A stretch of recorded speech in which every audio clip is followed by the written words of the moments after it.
Vou só voltar aqui do começo. Em todos os recantos, observamos criaturas queixosas e insatisfeitas. Quase todas pedem socorro. Raras amam o esforço que lhes foi conferido. A maioria revolta-se contra o gênero de seu trabalho. Os que varrem as ruas querem ser comerciantes. Os trabalhadores do campo preferiam a existência na cidade. O problema, contudo, não é o gênero de sua tarefa, mas o de compreensão de oportunidade recebida. De modo geral, as queixas nesse sentido são filhas da preguiça inconsciente. É o desejo ingênuo de conservar o que é inútil e ruinoso, das quedas do pretérito obscuro. Mas Jesus veio arrancar-nos da morte no erro.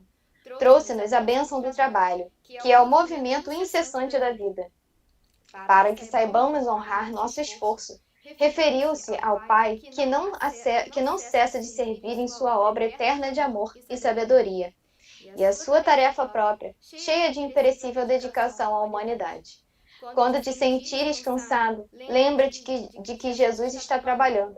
Começamos ontem nosso humilde labor, e o Mestre se esforça por nós. Desde quando? Uma página muito bonita, né? Eu escolhi ela porque, assim, tem tudo a ver com o nosso tema, inclusive da forma como foi organizado o estudo, né? Vocês vão ver no decorrer dos slides, mas a importância do trabalho. Então, vamos fechar os nossos olhos para fazer a nossa oração inicial, pedindo... Primeiramente, agradecendo por estarmos aqui nesse carnaval, mais um ano reunidos, em nome do nosso Senhor Jesus. Agradecemos por podermos estar aqui, por conseguirmos estar aqui, de unirmos as nossas forças, as nossas energias. E pedimos, Senhor, para o concurso desse estudo, para que tudo flua da melhor maneira possível. Contamos com seu amparo, com seu amor fraternal, Senhor. E pedimos também por todos aqueles que vivem essa festa. Pedimos pelas energias densas que tanto são geradas nesse período, Senhor. Muito temos a te agradecer e permissão para iniciar o estudo da noite de hoje. Que assim seja.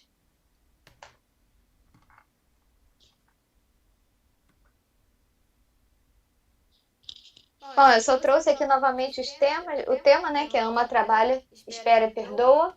Ontem, até no final, a Ana comentou sobre essas perguntas, eu resolvi trazer de novo aqui, para quem não estava presente.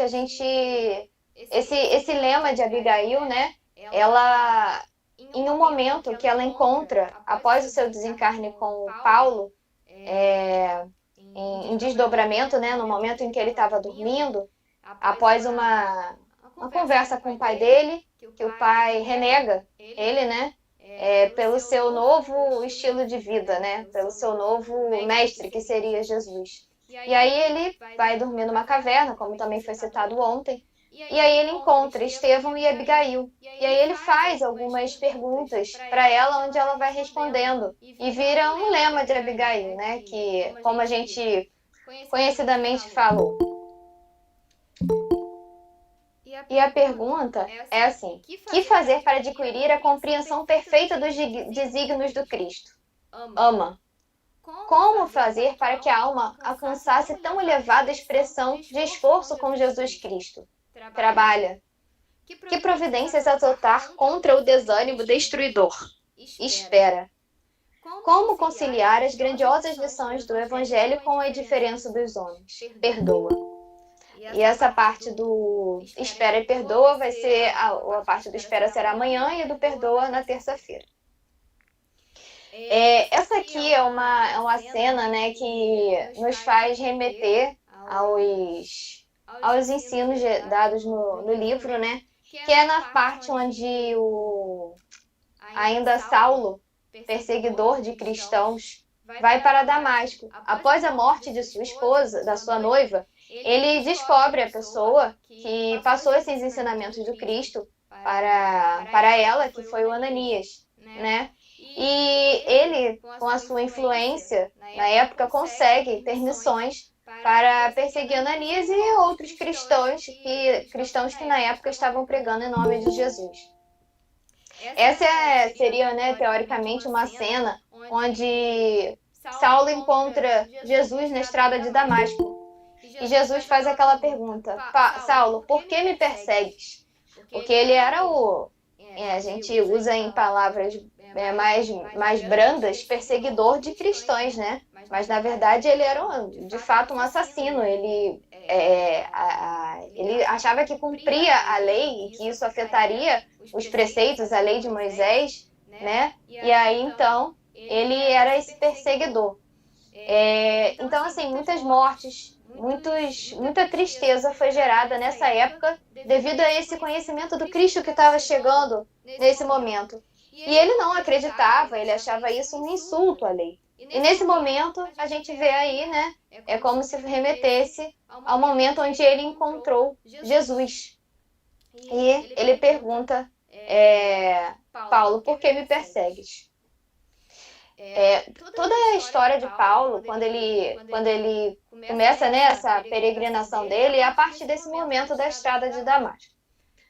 Quando o Paulo começa a seguir, a trilhar o seu real caminho, ele começa depois de um tempo, né, quando ele já não poderia mais, na verdade ele fez muitas viagens ao longo desse tempo, né, para pregar o evangelho e disseminar os ensinamentos cristãos.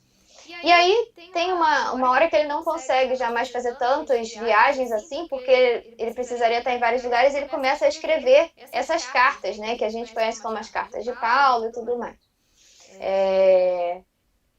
Na primeira epístola à igreja de Corinto, no capítulo 11, versículo 30, o Paulo ele forma assim: há entre vós muitos fracos e doentes, e muitos dormem.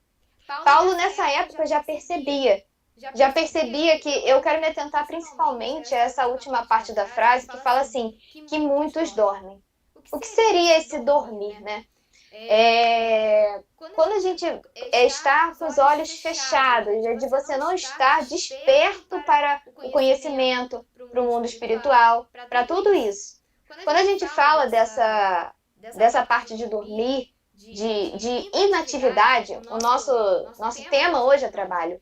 Então, quando a gente fala de trabalho, a gente busca a parte, a gente se pergunta muitas das vezes, né, intimamente, a gente entende às vezes a necessidade, a gente tem relapsos, né, de entender a necessidade do trabalho, a gente vê nas obras espíritas, mas a gente se pergunta por que não trabalho? Por que ainda ficamos presos a essa inércia que nos impede de prosseguir no caminho onde a gente já começa a entender que é necessário, né? A gente tem a parte muito importante, que é um livro chamado Conflitos Existenciais. É um livro da psicografia de Joana de Ângeles, né? É uma psicografia de Divaldo pelo espírito de Joana. Tem um capítulo que fala sobre a preguiça. E é muito interessante a gente entender como funciona esse mecanismo da preguiça. A preguiça, a gente entende ela e até buscando o significado dela como aversão ao trabalho. Aí a gente imagina essa aversão ao trabalho, até que ponto isso pode nos levar. E aí ela cita durante algumas partes do livro, não só ela, né, como também outras partes da biografia espírita, né, a cegueira espiritual que essa preguiça traz, entrave ao nosso progresso moral e espiritual, entrave ao desenvolvimento geral de uma sociedade. Porque se a gente vive naquela inércia, isso também acaba influenciando o desenvolvimento daquela sociedade, de uma época, do nosso entorno. O desânimo, ela leva a preguiça, ela leva o desenrolar da sua história a um ponto onde a preguiça, ela, inclusive no livro, ela usa uma frase assim. Deixa eu pegar aqui. A preguiça merece maior consideração do que ela lhe tem sido oferecida. Porque a gente acha que isso é algo muito banal, ou que não temos em nós isso, né? Mas ela vai nos levando devagarinho ao desânimo, ela fala até na depressão. A depressão levando esses efeitos paralisantes que ela diz aqui, desequilíbrios, enfermidades, moléstias e tormentos. Ou seja, prejuízos incalculáveis que essa preguiça nos gera. Só um minutinho que eu vou... Pronto. prejuízos incalculáveis que nós não conseguimos nem mensurar, né? Então a gente vê a preguiça como essa aversão do trabalho, né? Então a doutrina espírita ela vem trazendo a quantidade de implicações sérias que isso vem trazendo na nossa vida, no nosso progresso moral e no nosso progresso como indivíduo, né? Como sociedade, assim, materialmente falando, e também como progresso moral. As facilidades da vida moderna, muitas das vezes, também nos imputam que fiquemos paralisados nessa preguiça, nessa inércia que nos tornamos. Tem uma frase também bem interessante que é: a ociosidade é tóxico poderoso que polui a vida moral e espiritual do incauto que lhe concede abrigo. Ou seja, ela já torna isso como um tóxico tanto no nosso organismo quanto no nosso espírito, porque a inatividade ela não traz malefícios apenas para o espírito, igualmente para o corpo. Aquele corpo, a gente precisa cuidar do nosso corpo, exercitar o nosso corpo para que ele comece, né, continue ficando em atividade. Aí ela vem com outra frase. Essa daqui é uma frase da Revista Espírita de 1858, de São Luís. Eu vos digo, a força não foi dada ao homem e a inteligência ao seu espírito para que consuma os seus dias na ociosidade, mas para que seja útil aos seus semelhantes. Ora, aquele cujas mãos sejam desocupadas e o espírito ocioso será punido e deverá recomeçar sua tarefa. Ou seja, isso é um atraso para a nossa vida. E, de fato, como esses desânimos eles vão entrando, incorporando cada vez mais no nosso espírito, conforme nós vamos dando espaço para eles, né? A gente começa a entrar num quadro. Eu quis trazer essa parte da preguiça hoje porque esse mundo moderno vem nos trazendo, incitando a essa parte da preguiça, que a preguiça não é simplesmente, tô com vontade de ficar um pouquinho na cama até mais tarde hoje. Não. Inclusive, eu indico para quem quiser ler esse capítulo porque é muito interessante. Inclusive, ele nos leva a outro ponto também, num contrassenso do trabalho, que seria o vazio existencial. Nesse livro também tem um capítulo que fala do vazio existencial e é impressionante, porque você vê como isso toma conta como se toma conta da mente das pessoas hoje. Na atualidade, é a falta de metas, de objetivos, qual assalta a consciência, dando lugar a indivíduos psicologicamente vazios. Esse vazio existencial, de certo modo, também se deriva do tédio, da repetição de experiências que não se renovam, da quase indiferença pelas demais criaturas, sugerindo a inutilidade pessoal. Vertentes depressivas que atormentam a mente humana. Para a gente conseguir, primeiro, se desprender dessas vertentes depressivas que nos atormentam, é necessário essa autoconsciência. Ela vem trazendo essa explicação para a gente. É o olhar para dentro, ter essa autoconsciência nos vai fazer muitas vezes largar essas vertentes que nos tornam imobilizados à mudança. Muitas vezes também acontece nós somos espíritos imortais, trazemos de outras encarnações um fardo que às vezes nós, graças a Deus, temos a bênção do esquecimento, né? Mas no nosso espírito, no nosso caminhar fica gravado. Muitas experiências que nós tivemos, às vezes vêm umas culpas de abusos do passado, que entra como nós como uma tristeza indefinida, que se disfarça de remorso. A cada sentimento gerado, isso pode ser, e muitas vezes nós somos acometidos, né, por essa tristeza profunda, uma melancolia, que acaba nos levando a considerar uma vida sem atrativo. Aí a gente vem em cima desse vazio existencial que nada nos traz de benéfico. Um ponto muito importante, ao qual hoje as pessoas estão começando, mas ainda assim eu acho muito importante. Normalmente quando eu falo, eu gosto de tocar nesse ponto, que é do vazio existencial, porque às vezes a gente se vê sem rumo, se vê sem um destino, mas tudo isso, muitas dessas respostas, né, estão aonde? Dentro de nós. E aí tem uma frase da Joana também. Cuide melhor de sua mente, porque ela é importante demais para qualquer processo de desenvolvimento, que busca a harmonia dela e do seu espírito imortal. Esse viajor incansável da eternidade, esse nômade do espaço, esse andarilho do infinito, programado para crescer, superar e transcender no campo da carne e do espírito. Hoje a gente precisa cuidar muito da nossa mente, cuidar do nosso pensar. Então, isso tudo vai nos levar para essa autoconsciência que nos faz sair dessa inércia e ver a movimentação. Eu trouxe aqui essa imagem esse videozinho, né?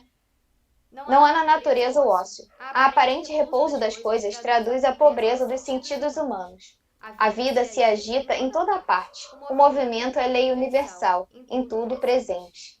A vida se movimenta, a natureza é viva. A vida é viva, a vida é constante movimento. Constante movimento é trabalho. É não estar na inércia. É não estar esperando que algo aconteça e que algo faça por nós. É que a gente procure fazer por onde. Eu trouxe mais uma vez aqui essa frase, né? Senhor, o que queres que eu faça? Quando ele faz essa pergunta, a gente imagina assim, né? Paulo, perseguidor de cristãos, naquele momento onde encontra Jesus, ele faz logo de cara essa pergunta, né? Porque ele já começa a perceber a sua pequenez naquele momento. Ele já começa a perceber e se colocar numa posição de servo, uma posição de o que queres que eu faça? Aonde irei trabalhar? Aonde irei plantar, né? Quando a gente fala de trabalho, a gente tem muitas das vezes uma impressão negativa, uma impressão ruim. E aí a gente foi procurar saber de onde saía isso e tudo mais. E aí, olha o que eu achei. Do ponto de vista histórico e etimológico, a palavra trabalho decorre de algo desagradável: dor, castigo, sofrimento, tortura. O termo trabalho tem origem do latim, tripalium, espécie de instrumento de tortura ou canga, peça de madeira que prende os bois pelo pescoço e os liga ao carro ou ao arado, que pesava sobre os animais. Por isso, os nobres, os senhores feudais ou os vencedores não trabalhavam, pois consideravam o trabalho uma espécie de castigo. Então, é interessante a gente ver, né, a origem dessa palavra trabalho, porque ainda hoje a gente vê isso, a palavra trabalho, o trabalho como algo negativo. O trabalho como algo que nos incomoda. Espera só um minutinho. O trabalho como algo negativo, o trabalho como algo que nos incomoda. E a gente começa a pensar nessa trajetória de Paulo. A trajetória dele foi trabalhar. Foi trabalhar. Eu quero achar aqui nesse slide. Paulo visitou aproximadamente 27 lugares. Estima-se que ele tenha percorrido em sua longa marcha nada menos de 20 mil quilômetros a pé, ou seja, metade do comprimento da linha do Equador. Aí você pensa, numa época onde as coisas não eram fáceis como é hoje, né? Era tudo andando, com o sol queimando, né? Porque não tinha nenhum protetor solar na época, igual essas facilidades que nós temos hoje, né? Aí você imagina o tamanho dessa peregrinação de Paulo ao percorrer todos esses lugares. Na verdade, eu não li o livro, né? Eu escutei em audiobook. E aí, ela ia falando que Paulo ia para não sei aonde, que Paulo ia para não sei aonde. Aí eu resolvi colocar no Google, né? Para ver de onde até onde era. Eu fiquei impressionada, porque dava assim, de carro, 20 horas. Eu fiquei impressionada, realmente eram distâncias bem longas. Então, você consegue perceber o quanto ele, né, e quem ia viajar com ele, se esforçava para fazer essa pregação em nome de Cristo e fundar, né, porque nos lugares que ele ia, ele fundava as igrejas, deixava normalmente pessoas que tinham a boa eloquência, né, tinham o dom da palavra, para tomar conta daquilo, porque ele precisava ir para outros lugares pregar em nome de Cristo. Então é impressionante nós vermos o quanto o esforço de Paulo em cima disso tudo e o quanto ele peregrinou realmente em todos esses lugares, o quanto ele sofreu apedrejamento, prisão. Então, assim, cada lugar que ele ia era uma verdadeira caixinha de surpresa. Muitas das vezes também aconteceu dele chegar num lugar e ele simplesmente não ter adeptos, porque as pessoas às vezes não estavam preparadas para aquilo ainda. Isso às vezes trazia um desânimo para ele, mas ele estava sempre acompanhado de Estevão. É interessante você pensar, né? Como aquele que ele tanto lutou para ser apedrejado foi o que acompanhou ele nessa trajetória pelo plano espiritual, dando-lhe força, dando-lhe amparo, dando-lhe guia nessa caminhada, né? Porque você imagina a dificuldade que não era na época, a falta de comunicação, tudo isso. Lá na questão 674 do Livro dos Espíritos, Kardec explica na resposta que o trabalho é lei da natureza. Por isso mesmo constitui uma necessidade. A necessidade do trabalho. Nós ainda vemos o trabalho, né, como algo muito pesado, como algo muito assim. A gente não consegue ainda perceber esse dar sem receber. Até o nosso amor, normalmente, ele é condicional. Eu amo fulano porque fulano me ama. Então, assim, e se aquela pessoa não me amasse, será que eu ia amá-lo da mesma forma, da mesma intensidade com a qual eu amo? Então, fica um questionamento pra gente, né? Em cima dessa máxima. Atualmente também, nós vemos muito o intelectualismo crescendo. Muitas pessoas também se envolvem, conseguem discernir, conseguem estudar, mas às vezes nada mais passa do que um intelectualismo cristão vazio. Você percebe? Esse intelectualismo cristão vazio, ele é o quê? Você é conhecedor, você consegue captar a mensagem, você consegue até passá-la à frente, mas cadê as suas atitudes? Sabe? A gente consegue perceber que isso existe hoje. É aquele intelectualismo que nada está, de fato, nos agregando espiritualmente falando. Porque o que a gente precisa é essa mudança de valor. Essa mudança de valor de entender a escrita, compreender e praticá-la, né? Quando a gente fala de trabalho, a gente também tem na próxima questão do Livro dos Espíritos, Kardec diz: sem o trabalho, o homem permaneceria sempre na infância, quanto à inteligência.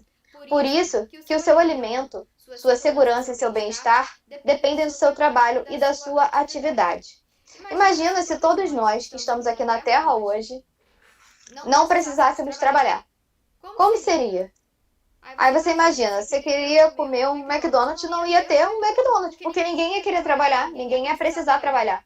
Você queria ir no mercado, você não ia ter um mercado. Por que existiria um mercado? Por que mover a economia? Por que mover a sociedade? Você entende a necessidade do trabalho? A necessidade, isso de movimento, não só economicamente falando, mas de forma sadia, o que isso traz para a nossa mente, né? Deus criou o trabalho para o engrandecimento da vida, né? Para a gente trabalhar os nossos talentos. Todos nós temos os nossos talentos e assim como, né, tem uma parábola dos talentos que fala no Evangelho também, todos nós temos esses talentos e precisamos de fato desenvolvê-los. Temos as cartas na manga e precisamos fazer com que isso cresça. Né? Se a gente enterrar os nossos talentos e deixá-los sobre a terra, como até fala na parábola, o que nós vamos fazer? Como que eu vou retornar para esse plano espiritual com essa expectativa que foi gerada? Quando nós chegamos aqui na Terra, nós, antes, né, de vir, nós reformulamos a nossa rota, digamos assim, e traçamos metas para essa encarnação. Então, a vida exige e espera de nós essa proatividade de movimento. Quando a gente fala em espírito e matéria, a gente só pensa em estados de espírito, estado de matéria.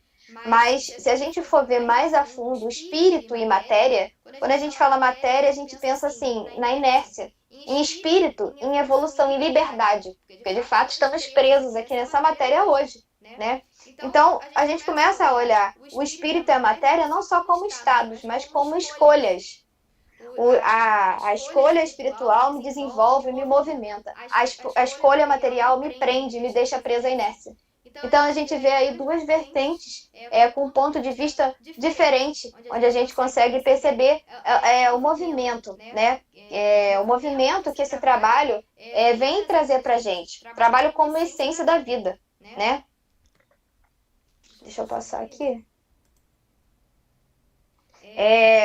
Também tem outras passagens de Paulo que eu achei importante trazer aqui para a gente.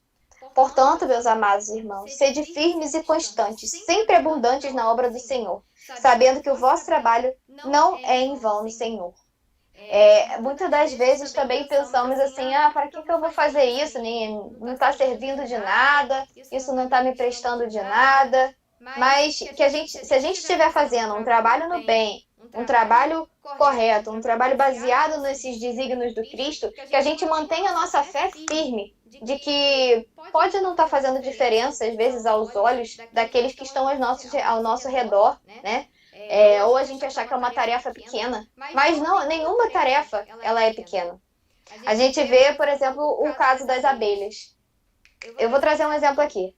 Sem abelhas não há polinização, não há reprodução da flora. Sem flora não há animais, sem animais não haverá raça humana. Assim, as abelhas afetam a nossa vida diariamente, sem que nós não percebamos disso. Então, olha a importância. A gente não consegue ver, às vezes, um pequeno detalhe que a gente pode estar fazendo, que vai estar fazendo muita diferença. Assim como nesse caso da abelha, né? Na segunda frase é assim, 1 Coríntios, capítulo 3, versículo 8. E o que planta e o que rega são um, mas cada um receberá ao seu galardão segundo o seu trabalho. Tem um livro também, que é Minutos com Chico Xavier, do José Carlos de Luca.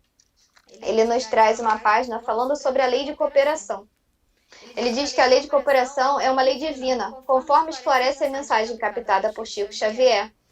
E leis divinas não se revogam, nem se descumprem por caprichos humanos. A lei de cooperação é lei de merecimento. E isso quer dizer, cada um de nós somente recebe aquilo que dá.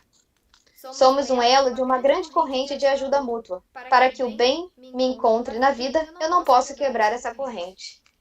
É assim, cada um fazendo a sua parte. E todos têm importância nessa grande trajetória. Todos têm importância nesse grande caminhar de Jesus. Cada um com a sua sementinha, com o seu elo. Então, a cooperação é de fato muito importante. Por quê? Para o crescimento de cada um de vocês. E também em conjunto. Por que estamos aqui hoje juntos, né, nessa noite? Com a cooperação de cada um. Tanto do nosso centro espírita, Galileia, que nos permite, né, ter essa convivência juntos lá no centro, que está nos permitindo hoje ter esse estudo online, das pessoas que estão participando, de nós que estamos apresentando. É uma cooperação, é mútua, é um auxílio mútuo de todos nós. E aí o tema central do estudo de hoje, que é o trabalho e o auxílio ao próximo, a gente encontra duas palavras-chave que são importantíssimas, isso no Evangelho, né? Que nos trazem um rumo para esse trabalho, que é a caridade. Aí ele explica, o trabalho encontra na caridade a sua mais elevada expressão. É uma palavra que a gente ainda tem um pouco de dificuldade, porque a gente resume às vezes a caridade a simplesmente uma doação de esmola. Onde, na verdade, a caridade é muito além disso. É uma caridade moral, é uma caridade também material, claro, mas que a gente possa também dar um pouco mais de atenção a isso, porque o trabalho encontra na caridade a sua expressão mais elevada. É o trabalho com amor. É o trabalho com amor. Como tem aqui eu até passei essa. A gente tem tipos de trabalho. A gente tem o trabalho por obrigação, que é aquele que é uma necessidade, move a criatura da estagnação. Né, que normalmente são os trabalhos que a gente precisa para viver, para se sustentar, para comer, é o trabalho aqui do mundo. Trabalho-ação. O trabalho-ação transforma o ambiente, né? Ou seja, é uma ação ao próximo, né?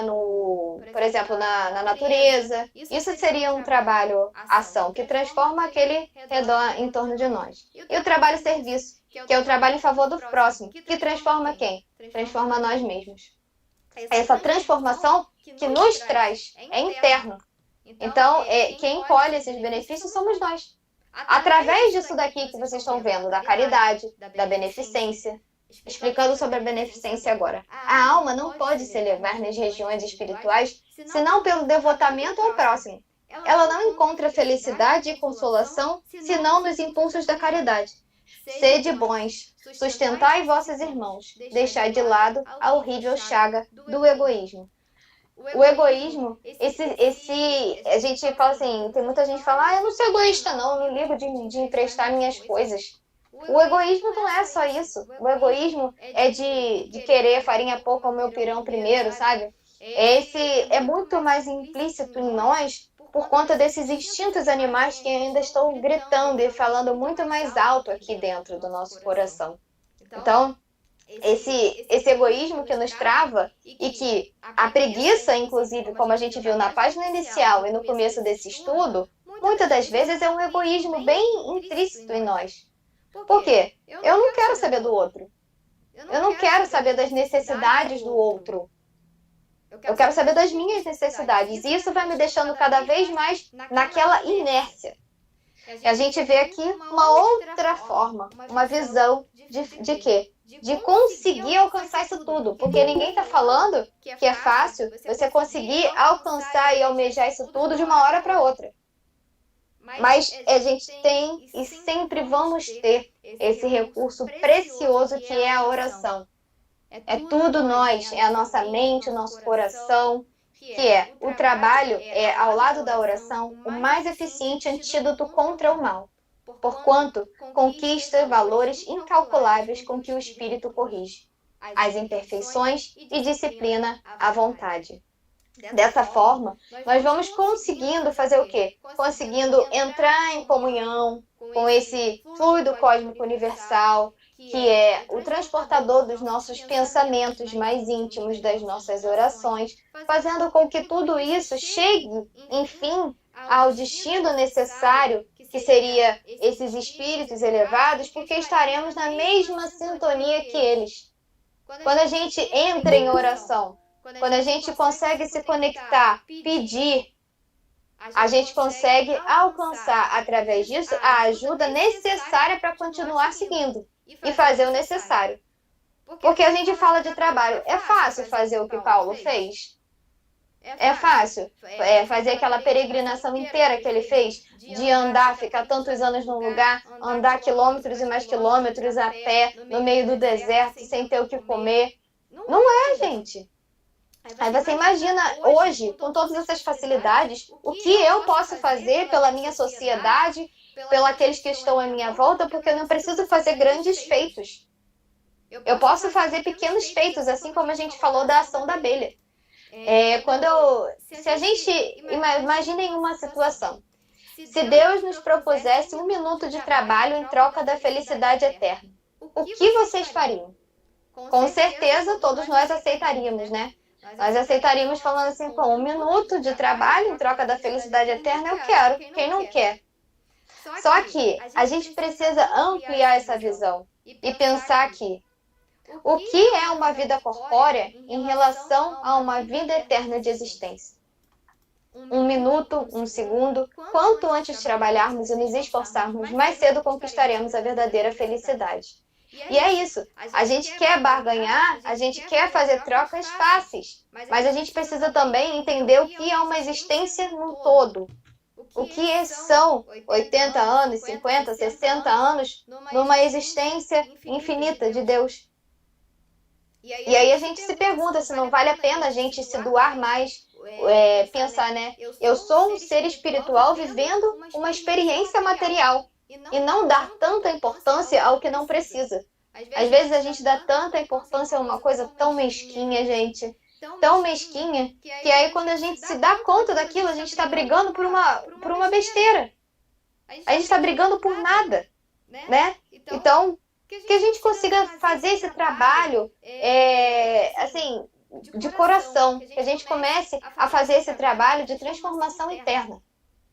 Tem uma história de um grupo de espíritos menos, né, dos espíritos menos evoluídos, que eles queriam muito conseguir atrapalhar determinada pessoa, atrapalhar uma mulher. Eles queriam obsediar ela. Aí eles mandaram um do grupo e ele não conseguiu. Ele não conseguiu conexão com ela. Aí ele voltou para o grupo e falou assim, olha, não consegui influenciá-la. Aí foi outro para tentar. Também não conseguia chegar aos pensamentos dela, não conseguia influenciá-la. Até que foi um terceiro. E ninguém conseguiu influenciar essa mulher negativamente. Mas aí você pensa, por que não conseguiram alcançar seus pensamentos, não conseguiram alcançar, não conseguiram aquela função que era obsidiar ela, tornar a sua vida pior? Porque aquela mulher, ela trabalhava, ela costurava roupas para bebês, para crianças. Enquanto ela costurava, fazia aquele trabalho, ela estava só jogando energias positivas, só pensando na felicidade daquela mãe recebendo. Não só nisso, claro, mas aquele trabalho no bem a deixava protegida contra essas influências que queriam atrapalhar o seu trabalho. Então, assim, que a gente possa também no fazer parte desse trabalho do Cristo. Olha essa frase de Jesus: meu Pai trabalha até agora e eu trabalho também. Então você imagina, muita gente pensa assim, aí a pessoa desencarnou e fala assim, fulano descansou. Gente, que descanso é esse que a gente tanto está querendo? Tem uma outra história também que assim, um homem desencarnou e foi para uma ilha deserta, onde tinha de tudo, ele não precisava fazer nada. No começo ele adorou aquilo. Ele adorou aquela nova vida, ele falou, nossa, que beleza. Conforme foi passando o tempo, ele foi ficando entediado. E falaram para ele que ele estava no céu, e ele acreditou, né, eu estou no céu, isso aqui é muito bom. Conforme foi passando o tempo, ele foi se entediando daquilo, se entediando, ele não tinha o que fazer, não tinha o que produzir, até que ele falou assim, olha, se o céu é isso aqui, eu quero passar um tempo no inferno para ver como é que é. Aí a pessoa foi falar assim, você acha que você está onde? Porque o trabalho do Cristo, ele não cessa. Ele vai se refinando, ele vai se tornando menos material, né? Quando a gente fala aqui do trabalho, por exemplo, a gente vê essas imagens, né? A gente não quer trabalhar, mas a gente quer que trabalhem por nós. Eu vou trazer esse exemplo aqui da casa espírita, né? Olha quantos trabalhos nós temos na casa. Nós temos as reuniões, temos o passe, temos reuniões de desobsessão. Aqui na foto a gente vê também doentes. Então, assim, os espíritos trabalhando por nós. Eles estão aqui criando essa corrente em torno de nós, nesse momento, por exemplo, para que essa reunião aconteça. É a fé raciocinada de entender que isso de fato acontece. Então a gente não quer trabalhar, mas a gente quer que os outros trabalhem por nós. Você percebe como aqui o trabalho já é mais refinado? Eles trabalham por nós no mundo espiritual. O mundo espiritual, ele é a atividade o tempo inteiro. Ele trabalha por nós. Então, a gente também, que possamos fazer a nossa parte hoje, ou então a gente também pode pensar que hoje eu tô aqui de boa, né? Tô aqui de boa, não faço nada, não produzo nada, não faço nada por ninguém e às vezes muito mal pela gente a gente faz alguma coisa. Não, quando chegar lá no plano espiritual eu trabalho, eu estudo. Como é isso, gente? Não é nesse sentido que as coisas funcionam. Se a gente tiver que começar o trabalho, que comece hoje. Pensando no mínimo que eu posso fazer pelo meu próximo e por mim. Eu trouxe um videozinho aqui pra gente ver. Deixa eu só ver se ele vai sair o áudio. Não.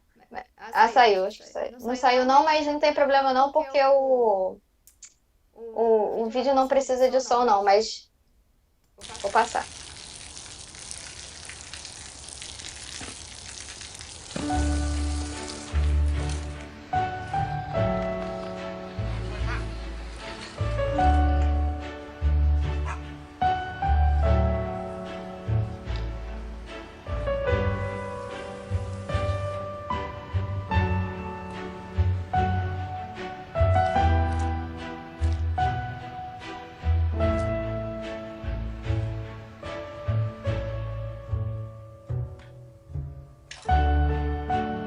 จะได้อะไรถ้าเขาทำแบบนี้ทุกวัน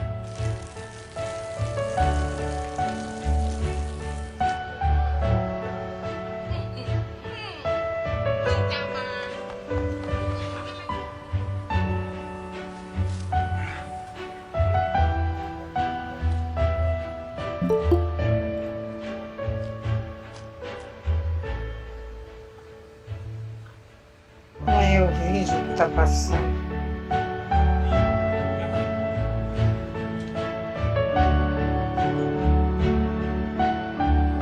เขาจะไม่ได้อะไรเลย ไม่ได้รวยขึ้น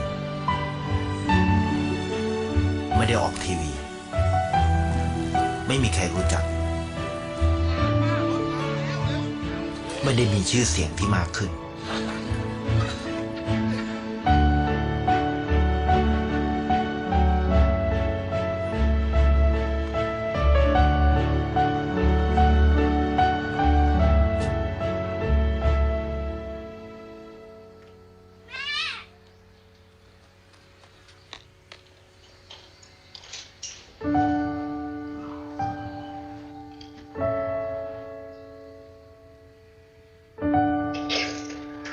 เพราะสิ่งที่เขาได้คือได้แค่ความรู้สึก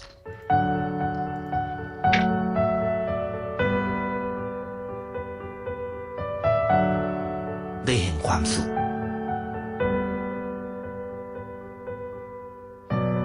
ได้เข้าใจ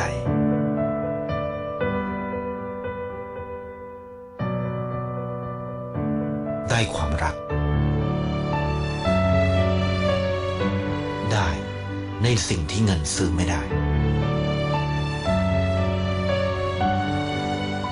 ได้โลกที่สวยงามกว่าเดิม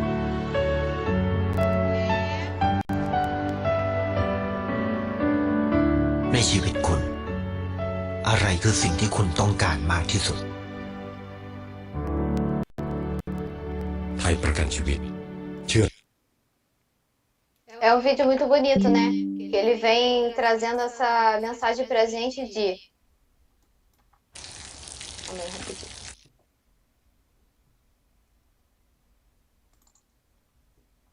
Ele vem trazendo essa mensagem pra gente de qual retorno nós temos daquilo que fazemos. É não esperar o retorno.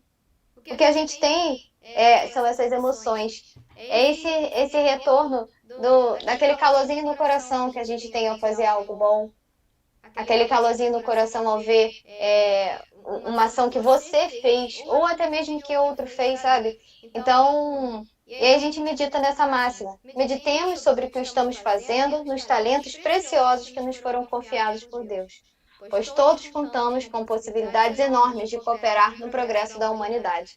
É literalmente achar o nosso espaço, o nosso momento e a minha contribuição nessa humanidade que hoje estamos fazendo parte e que precisamos cada vez mais nos dedicar ao nosso melhoramento em prol do próximo. Então, eu finalizei o estudo aqui agora com essa máxima. É agora, né, Rita, que a gente abre para perguntas, se alguém quiser comentar alguma coisa. Sim, é agora. Então, pessoal, se alguém quiser falar alguma coisa, quiser tirar alguma dúvida, quiser acrescentar alguma coisa, porque eu realmente não sou muito... Eu não conheço tanto, assim, esse Antigo Testamento, então trouxe o que eu conhecia sobre Paulo, sobre o seu trabalho, sobre a sua peregrinação, fundando as igrejas, na sua contribuição do Espiritismo, que o que seria do cristianismo, hoje, Espiritismo não, né, do cristianismo, o que seria o cristianismo hoje, sem esse impulso de Paulo nesse cristianismo primitivo. Então, uma pessoa, o que uma pessoa pode fazer? O que todos nós não podemos, né? Então, eu trouxe um pouco do que eu conhecia sobre o Paulo e está aberta a explanações.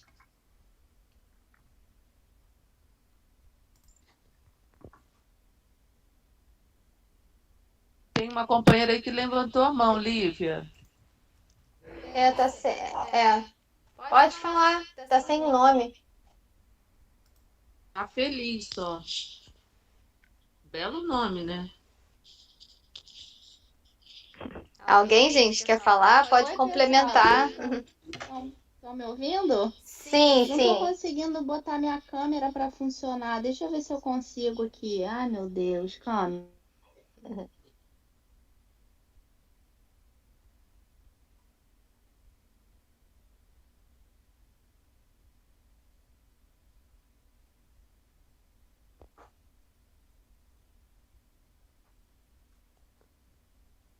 Foi, Vai amanhã mesmo? foi. Você tá com dúvida? Não, porque vocês não. É o microfone que tá fechado. É só o seu microfone que tá fechado. Ah, tá. Oi, pessoal. Um prazer estar com vocês aqui. Eu vou ser breve para não chatear, né? Lívia, tô maravilhada com a sua explanação, tá? Eu não estou acostumada a ouvir. Eu escuto palestra kardecista, mas nunca fui presencialmente ao centro. O irmão João tem me ajudado bastante. Eu estou muito feliz de ouvir isso, porque eu sou da área de saúde e todo mundo que é da área de saúde está muito acostumado a ouvir que depressão não é preguiça, que depressão é uma doença neurobiológica, neuroquímica. De fato é. Mas como a gente vê que o tratamento ele mais piora do que ajuda, a verdade é essa, ele segura a onda como um anestésico, mas ele sem nenhum apoio, outro como psicológico, espiritual, o medicamentoso ele de fato ele não cura ninguém.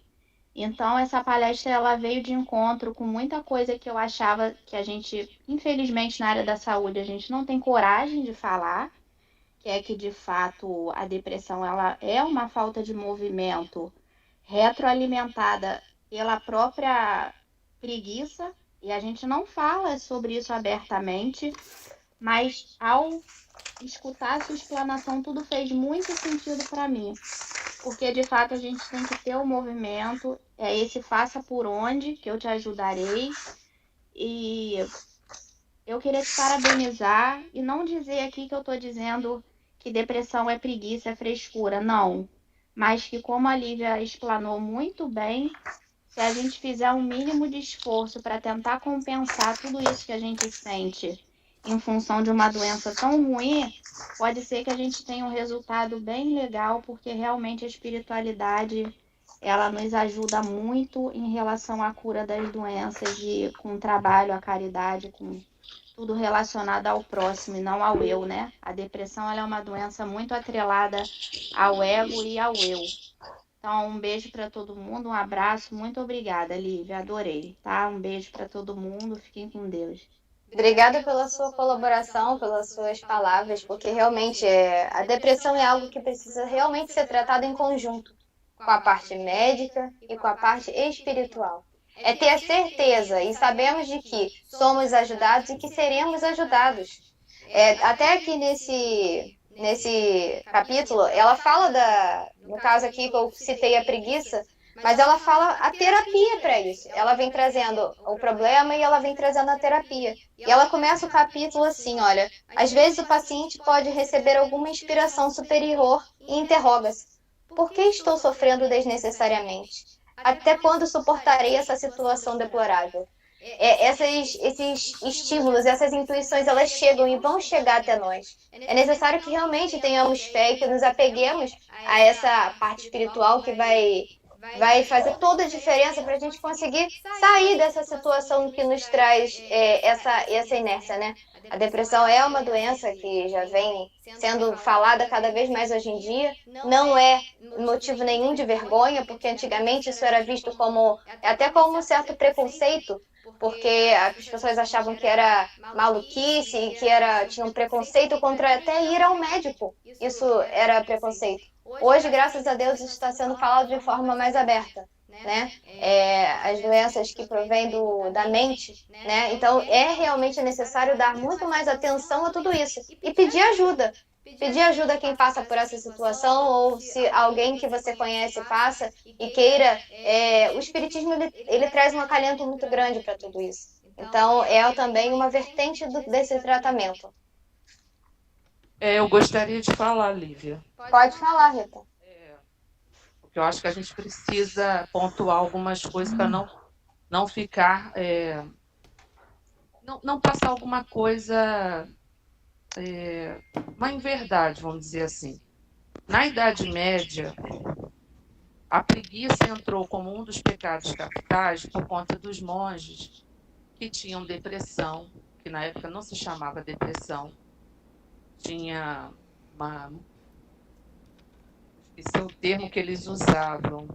Melancolia? Melancolia. Obrigada, Maura. E entrou, porque eles ficavam na cama, entrou como preguiça. Então, nós temos que tomar cuidado para não associar isso à depressão, porque não foi isso que Joana quis dizer. A pessoa, quando está com depressão, ela perde a vontade. A depressão é uma doença tão perigosa que ela tira da pessoa a vontade de viver, a vontade de sair da cama. Algumas pessoas perdem a vontade de tomar banho, a vontade de tudo. Passam a ver o mundo cinza. Elas perdem o sabor da vida. Então, a pessoa precisa se medicar. O medicamento, como a companheira disse, não é um medicamento mágico que vai resolver o problema. A depressão, ela é um quadro muito maior. Então, a pessoa precisa sair daquele estado de prostração, que algumas pessoas encaram como preguiça e vão dizer para o depressivo: levanta daí, vai viver, vai para um shopping. Mas a pessoa não tem forças. Ela não tem força, porque a depressão leva as pessoas ao suicídio. É uma doença insidiosa que não se cura de hoje para amanhã, que se faz necessário o remédio, se faz necessário a terapia, e aí sim a pessoa começa a ter força para ir buscar. Então é um trabalho físico, espiritual e medicamentoso também. Então, Tem várias causas, né, Rita? Várias causas. Ela tem várias causas. Não, exatamente. Ela é bioquímica, que é uma... eles não genética, sabem. né? Se Tem a ver com se a tristeza leva à depressão, porque algumas pessoas não têm tristeza e têm depressão, e outras pessoas, porque ela pode ser devido a um fato na vida. A pessoa se separou, a pessoa perdeu o emprego, mil coisas, e aí desenvolve uma depressão. Tem uma baixa de serotonina no cérebro, e aí a medicação vem para ajudar. Mas outras pessoas não. Outras pessoas, elas dizem no atendimento psiquiátrico ou psicológico: doutora, eu não tenho motivo para ter depressão. Elas não têm motivo. Então, é muito amplo. Então, a gente não pode... tem várias causas. Várias causas e resumir isso. Porque algumas pessoas vão dizer: ela não tem força, ou ele não tem força, é um preguiçoso, ele quer ficar nas costas dos outros, e é muito maior que isso. Então, principalmente na casa espírita, eu sempre levanto essa bandeira que as pessoas precisam falar sobre depressão. Porque espírita tem depressão, espírita se mata, padre se mata, pastor se mata por conta da depressão. A depressão leva ao suicídio se ela não for tratada. Então, por que eu falo? Porque eu tive depressão. Eu tive depressão. Também tive depressão, me tratei com medicamento, nunca escondi isso. E ouvi muito dentro da casa espírita, que era falta de fé. Cadê seus benfeitores espirituais, o que é uma falta de caridade? Eu ouvi que a gente ouve até que como é? Castigo do egoísta. Egoísmo. Depressão, então, eu ouvi muita coisa. Então, o espírita, nós precisamos nos posicionarmos. Tive depressão, apesar de ser espírita, tive depressão, apesar de ser católico. Não tem uma coisa a ver com a outra. Então, a gente só precisa tomar cuidado em relação a isso. Porque o que Joana vai falar sobre a preguiça do depressivo, talvez ela queira dizer, porque eu não li a mensagem, é que é necessário ter muita força. Eu costumo dizer: só os fortes sobrevivem a uma depressão. Não é a doença para fraco. O que ela quis trazer foi que, assim, a gente trouxe a preguiça como a controvérsia do trabalho, né? E ela diz que, às vezes, a pessoa leva isso tão a fundo que torna-se uma depressão, entendeu? É nesse sentido. Nesse sentido que ela está falando. Você não podia ler um pedacinho, não? Você não podia ler o trechinho? Ler novamente o trechinho que ela fala sobre a preguiça e a depressão? É que eu só trouxe os pontos ali, eu não sei se eu vou conseguir achar aqui no livro agora também. Mas o tema nem é esse, né, gente? A gente só deu uma fugidinha. Só deu uma fugidinha. Então, quem se interessar pelo assunto... porque aqui eu achei uma parte. Achou? Achei assim, ela diz que o desinteresse, né, das coisas quase sempre dá falta de horizontes mentais mais amplos e de idealidade. Então, conforme você vai se deixando naquela prostração pela preguiça, né, isso, se você não interromper, num futuro isso pode tornar-se. É uma das vertentes, né? Eu trouxe a preguiça como... Isso, exatamente. A causa psicológica, existe uma causa também psicológica que se constrói pelos anos e anos, né? No caso dos sentimentos de pessimismo, por exemplo, não esperar. Eu acho que a depressão está muito ligada à questão do pessimismo, a pessoa não esperar, não acreditar na luz que está no fim do túnel, não existe luz no fim do túnel, entendeu? Eu acho que a depressão está muito ligada a isso. Então a pessoa não espera nada para o futuro, aí vai ficando parado. Não é? A esperança é tudo, né, na vida da gente. Por isso essa coisa de esperar, né, que a Lívia fala, né, Abigail, né? Esperar é o contrário, tudo. né? É o contrário. Ela diz que a pessoa que não tem motivação, a pessoa que não tem ânimo e entra no estado de preguiça, por essa inércia, pode no futuro desenvolver a depressão. Isso. Ela não associa a depressão à preguiça. Porque isso já aconteceu no passado.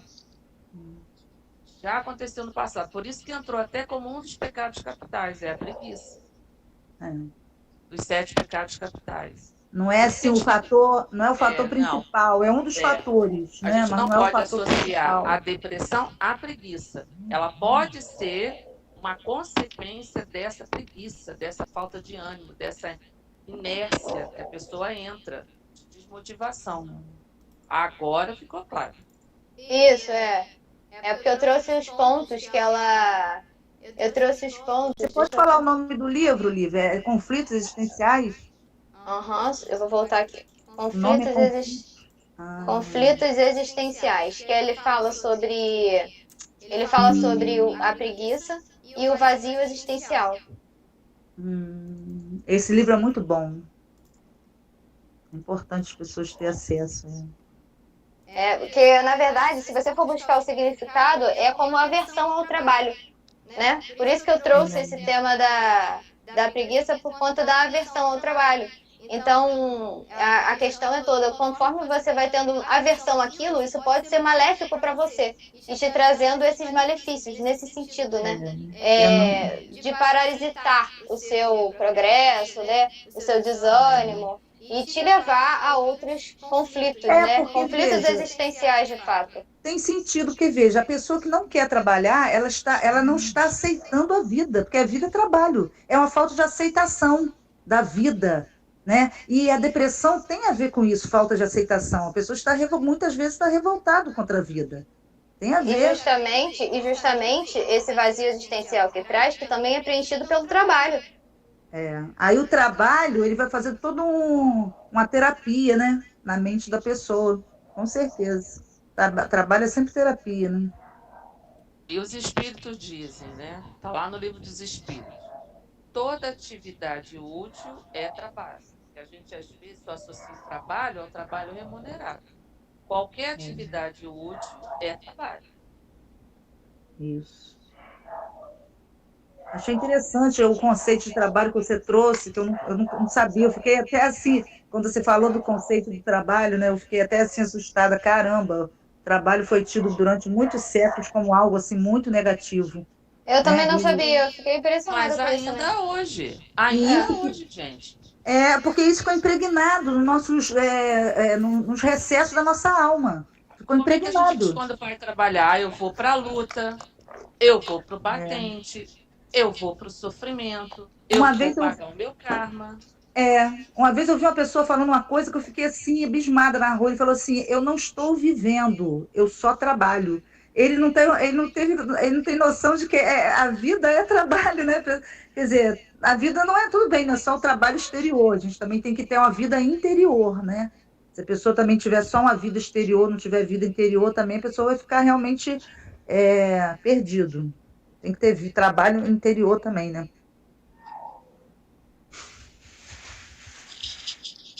Mais alguém, gente, quer falar alguma coisa, algum comentário?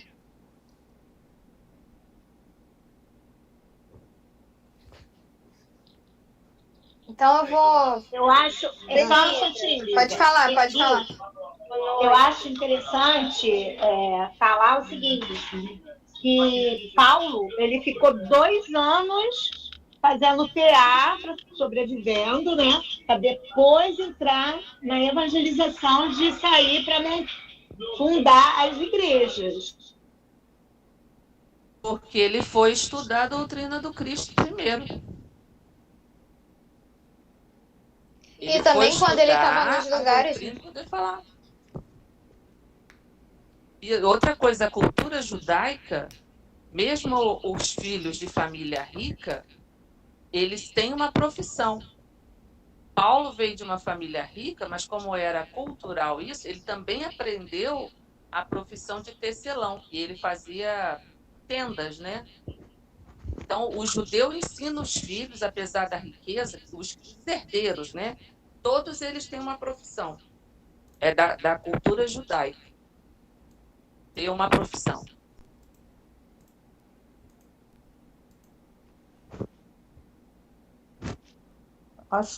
E é interessante também que eu até estava vendo uma palestra do Haroldo, que ele diz assim, né? Tudo uma hora pra gente, a gente pode ser que não vai usar naquele momento da nossa vida, mas em algum momento a gente usa. Por exemplo, Paulo, ele aprendeu isso quando era jovem. Ele pode ser que não fosse trabalhar com aquilo naquele momento, mas ele aprendeu aquela profissão e depois utilizou isso como uma fonte de renda.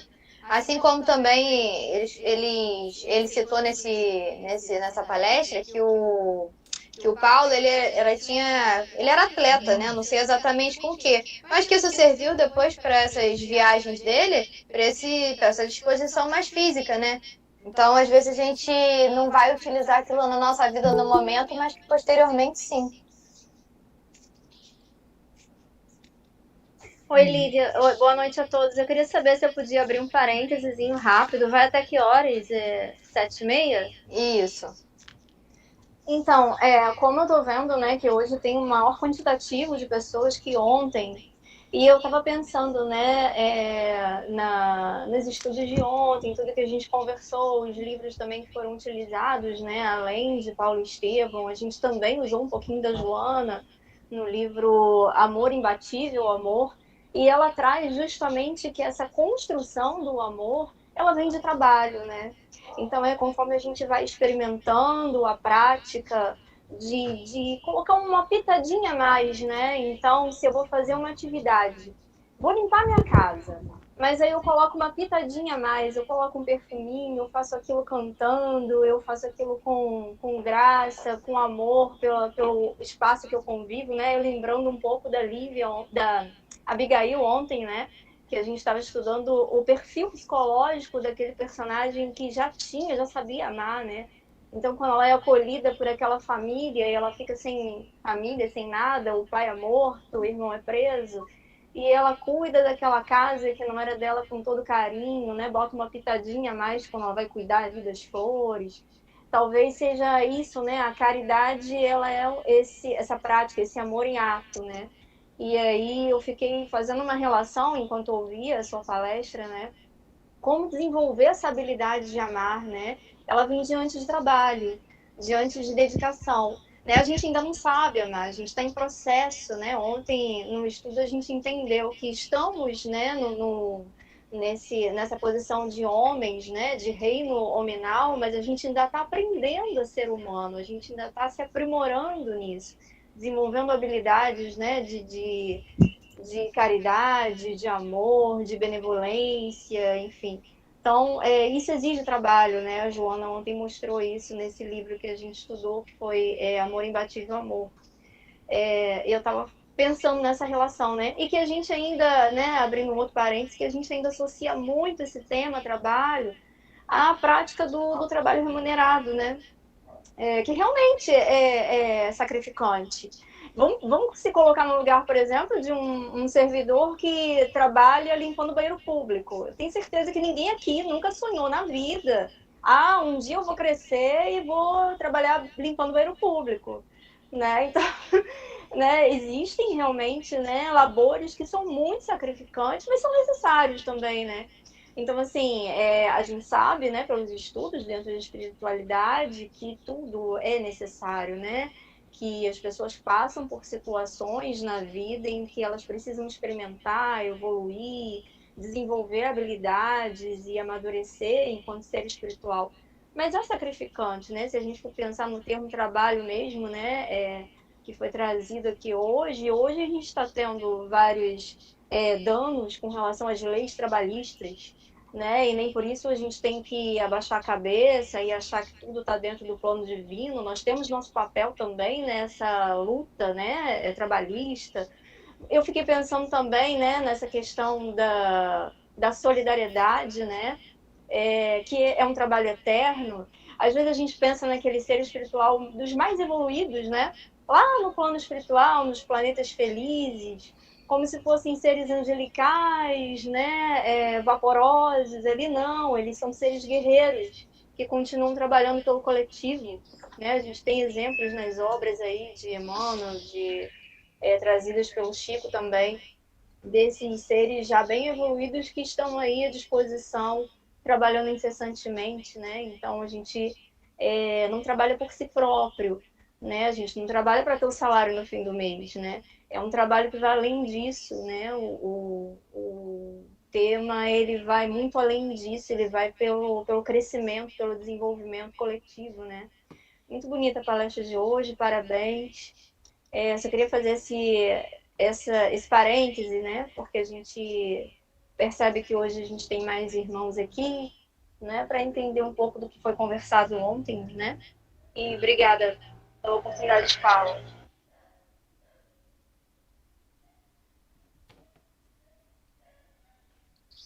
Mais alguém, gente, gostaria de falar alguma coisa?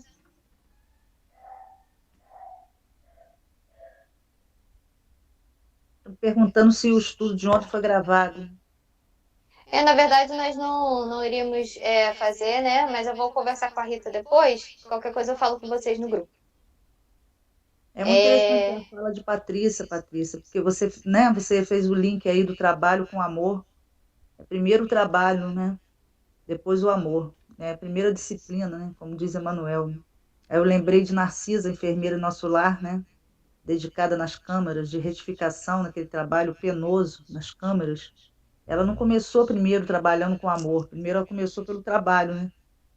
Depois que o amor veio. Interessante isso. Eu gostaria de fazer uma pergunta. Meu nome é Márcia, boa noite a todos. Eu ia muito nas reuniões, mas aí eu andei bem afastado, porque me segurou bastante durante esse período da quarentena, né? Foi que eu tenho depressão. Bom, eu nem sei mais se eu tenho depressão depois do que eu vi hoje. Eu tomo medicamento, aí eu faço estudo do Evangelho em casa, e sempre sai melancolia, melancolia, melancolia, e ali está no trecho que você lê que é o seu espírito que já está cansado. Parece que o seu espírito sente, sabe que você já fez o que tinha que fazer e quer ir embora. E esse é o sentimento que já me assolou bastante tempo. Agora não, agora eu estou, né, mais um pouco mais assim, maleável, né? Assim, levando a vida um pouco. Então, o que me manteve isso um pouco de pé e tudo foi palestras, né, que eu ouvia na televisão, no YouTube, e eu andei não estou indo nas reuniões por causa desse problema tudo que houve, e eu não estou passando muito bem, assim, eu não sei mais o que é. Eu acho que depressão, ouvindo o comentário de vocês, dos irmãos aí, eu acho, não sei, será que eu tenho depressão mesmo? Será que é uma tristeza, uma melancolia? A verdade é que eu tomo 5 remédios, né? Eu tenho transtorno de ansiedade. E depressão mesmo, eu acho, sei lá, eu não sei definir bem o que é. Eu sei que eu sou uma pessoa muito nervosa, muito agitada, entende? E um próprio psiquiatra que eu ia antes, né? Ele é espírita também, e ele me indicou que eu fosse ao centro, porque eu tinha muita vontade de parar de fumar, que eu tinha visto cigarro. Eu fui parar agora porque apareceu, dá a entender que eu tenho enfisema no pulmão, mas não tem nada certo, ainda tem que fazer exames ainda. Parece que é tudo curado, sabe? Tipo assim, o pulmonologista viu e disse que quem falou foi a cardiologista, para mim, né? Eu levei para ela ver, porque eu tal.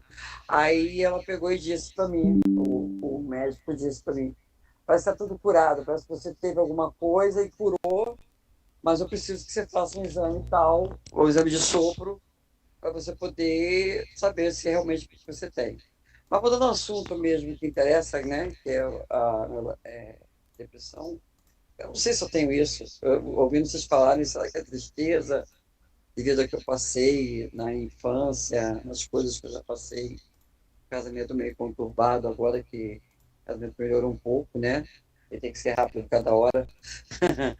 E como é que se diz, agora que melhorou meu casamento um pouco, mas é muita coisa, eu já nem sei mais, sabe? O que é.